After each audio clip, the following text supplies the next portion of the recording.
തെരഞ്ഞെടുപ്പ് മൂലം ഒരു അസാധാരണമായ പ്രതിസന്ധി കേരളത്തിൽ ഉണ്ടായിട്ടുണ്ട്. എന്താണെന്നല്ലേ? വേറൊന്നുമല്ല, നമ്മുടെ ബംഗാളി ഭായിമാര് തിരിച്ചു വന്നിട്ടില്ല. അവിടെ വോട്ട് ചെയ്യാൻ വേണ്ടിയിട്ട് പോയതാണ്. മമതയ്ക്ക് കുത്താൻ പോയി എന്നാണ് എല്ലാവരും കരുതിയത്. കുത്തിയത് മമതയ്ക്കല്ല, മമതയുടെ ചങ്കിനിട്ടാണ് കുത്തിയത്. ഒടുവിൽ മമതയെ പുറത്താക്കി നമ്മുടെ ഭായിമാര് തിരിച്ചു വന്നിട്ടില്ല.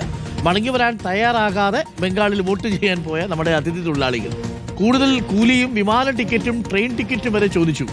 ഇനി നാട്ടിലോട്ട് വാപ്പസാവോ എന്ന് പറയുന്ന സമയത്ത് പറയുന്നത് വാപ്പസാവോ, ട്രെയിൻ ടിക്കറ്റിലോ എന്നാണ് പറയുന്നത്. ട്രെയിൻ ടിക്കറ്റ് കിട്ടിയാലേ തിരിച്ചു വരത്തുള്ളൂ എന്നാണ്. ബംഗാളിലെ രാഷ്ട്രീയ പ്രതിസന്ധിയും തൊഴിലാളികളുടെ മടങ്ങിവരവിനെ ബാധിച്ചിട്ടുണ്ട്. പ്രതിസന്ധിയിലാണ് കേരളത്തിലെ ഹോട്ടൽ നിർമ്മാണ മേഖല.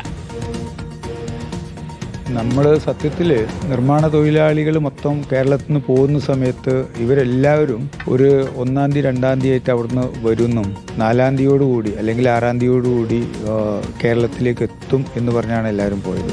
ഇപ്പോൾ അധികം ആളുകളും ഇവിടെ നിന്ന് നമ്മളെടുത്ത് ട്രെയിൻ ഫെയർ, ഫ്ലൈറ്റ് ഫെയർ എന്നൊക്കെ പറഞ്ഞിട്ട് പൈസ അയക്കാൻ ആവശ്യപ്പെടും. നമ്മളതൊക്കെ ചെയ്തുകൊണ്ടിരിക്കുക എന്നല്ലാതെ അധികം ആളും എന്തൊക്കെ പ്രതിസന്ധിയുടെ മുകളിൽ അവിടെ തന്നെ പിടിച്ചിരിക്കുക. ആരും വരുന്നില്ല എന്നുള്ള ശരി. നിർമ്മാണ മേഖല മാത്രമല്ല, ഹോട്ടൽ വ്യവസായങ്ങൾ. കാരണം ഇന്ന് അത്രയും ആളുകൾ ബിസിനസ്സുകളിൽ ആശ്രയിക്കുന്ന ഹിന്ദി തൊഴിലാളികളെ ആ സെക്ടർ എന്നുള്ള അവരിൽ ആരും മടങ്ങി വന്ന് തുടങ്ങിയിട്ടില്ല എന്നുള്ളതാണ് സത്യം. ഒരു പൊളിറ്റിക്കൽ അനിശ്ചിതത്വം വന്നത് വലിയൊരു പ്രതിസന്ധിയായി മാറിയിട്ടുണ്ട്. അതുകൊണ്ടാണോ പണിക്കാർ വരാത്തതെന്ന് അറിയില്ല. മൊത്തം ആളുകൾ ഇലക്ഷന് പോകുന്നത് തന്നെ വലിയൊരു മാനസിക വിഷമത്തോടു കൂടിയാണ് ഇവിടുന്ന് പോകുന്നത്. കാരണം ഈ ഇലക്ഷന് വോട്ട് ചെയ്തിട്ടില്ലെങ്കിൽ നമ്മൾ സ്റ്റേറ്റിൽ നിന്ന് പുറന്തള്ളപ്പെടും എന്നുള്ള ധാരണയോടുകൂടിയാണ് ബംഗാളിലേക്ക്. VS രഞ്ജിത്ത് നമുക്കിപ്പം ഉണ്ട്. VS രഞ്ജിത്ത്, വല്ലാത്തൊരു അവസ്ഥയാണല്ലോ ഇപ്പോൾ. ബംഗാളിലാണെങ്കിൽ ഭരണവും മാറി. ബംഗാളിലേക്ക് പോയ നമ്മുടെ ഭായിമാരാണെങ്കിൽ നാട്ടിൽ തിരിച്ചു വരുന്നുമില്ല.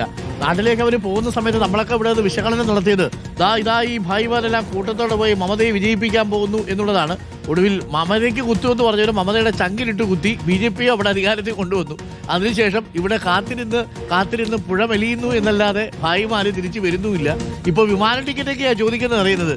പൊറോട്ട അടിച്ചുകൊണ്ടിരുന്ന നമ്മുടെ ഭായിയുടെ ഒരു അവസ്ഥയെ.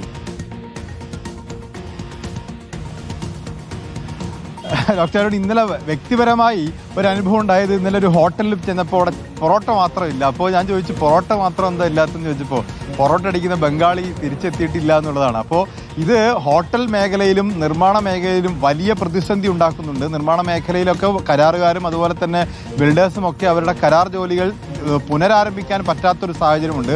പൂർണ്ണമായും ഈ ബംഗാളിൽ നിന്നുള്ള ഉത്തരേന്ത്യയിൽ നിന്നുള്ള തൊഴിലാളികളെ ആശ്രയിച്ചാണ് നമ്മുടെ നിർമ്മാണ മേഖല നിൽക്കുന്നത്. അതുപോലെ തന്നെയാണ് ഹോട്ടൽ വ്യവസായത്തിലും ഈ അടുക്കള കൈകാര്യം ചെയ്യുന്നത് പൂർണ്ണമായിട്ടും ഈ പൊറോട്ട പോലുള്ള ഐറ്റംസ് ഒക്കെ ബംഗാളികളുടെ ഐറ്റംസായി മാറിക്കഴിഞ്ഞു. അപ്പോൾ അതുകൊണ്ട് വലിയ പ്രതിസന്ധി ഈ ഹോട്ടൽ മേഖലയിലും നിർമ്മാണ മേഖലയിലും ഉണ്ട് എന്നുള്ളതാണ്. അത് പരിഹാരം യഥാർത്ഥത്തിൽ അവിടെ നിന്ന് തിരിച്ചു വരിക എന്നുള്ളതാണ്. അവരെ തിരിച്ചു കൊണ്ടുവരാൻ സർക്കാർ തലത്തിലൊന്നും ഇടപെടാൻ സാധ്യമല്ല. അവർ തിരിച്ചു വരിക തന്നെ വേണം. ഏതായാലും ഇങ്ങനൊരു പ്രതിസന്ധി ഇപ്പോൾ നിർമ്മാണ മേഖലയിലും ഹോട്ടൽ മേഖലയിലും നിലനിൽക്കുന്നുണ്ട്. ഓക്കെ, ഇപ്പോൾ VS രഞ്ജിത്ത്, ഒരു പ്രേക്ഷകൻ രാധാകൃഷ്ണൻ പറയുന്നു, ഇന്ന് കാലത്ത് തൃശ്ശൂരിൽ റെയിൽവേ സ്റ്റേഷനിൽ 1000-ൽ കൂടുതൽ ബംഗാളികൾ മാത്രം വന്നിറങ്ങിയിട്ടുണ്ട് എന്നാണ് പറയുന്നത്. ഭായിമാരില്ലാത്ത തൊഴിലിടങ്ങൾ ശൂന്യമായോ എന്ന് വേറൊരു പ്രേക്ഷകൻ ചോദിക്കുന്നുണ്ട്.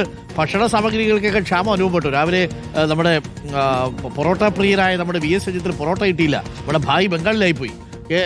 ഇനി ബംഗാളികൾ വന്നിട്ട് കാര്യമില്ല, മുഖ്യമന്ത്രി തന്നെ ഇല്ല അപ്പോഴാ എന്നൊരു പ്രേക്ഷകൻ ചോദിക്കുന്നുണ്ട്. അങ്ങനെ വിവിധ കമന്റുകൾ വിവിധ ഭാഗങ്ങളിൽ നിന്ന് വന്നുകൊണ്ടിരിക്കുകയാണ്. അപ്പോൾ പെരുന്നാളും കൂടി കഴിഞ്ഞിട്ടാണ് അന്യസംസ്ഥാന തൊഴിലാളികൾ കേരളത്തിലേക്ക് തിരിച്ചു വരാൻ സാധ്യതയുള്ളൂ എന്ന് പറയുന്നുണ്ട്. ഒരുപാട് പ്രേക്ഷകരുടെ കമന്റുകൾ വരുന്നു. കേരളത്തിലെ പല ഹോട്ടലുകളിലും പൊറോട്ട എന്ന പ്രധാനപ്പെട്ട കേരളത്തിൻ്റെ ദേശീയ ഭക്ഷണം കിട്ടാനില്ല. കാരണം എന്താ, പൊറോട്ട അടിക്കാൻ കഴിയുന്ന നമ്മുടെ ഭായിമാരൊക്കെ വോട്ട് ചെയ്യാൻ പോയിട്ട് അവർ അത്യാവശ്യം അവിടെ ആഘോഷിച്ച് നാട്ടുകാരെ ബന്ധുക്കളെയൊക്കെ കണ്ട് കുറച്ച് ദിവസമൊക്കെ കഴിഞ്ഞിട്ട് വരാം എന്ന് കരുതിയിട്ടുണ്ടാവും.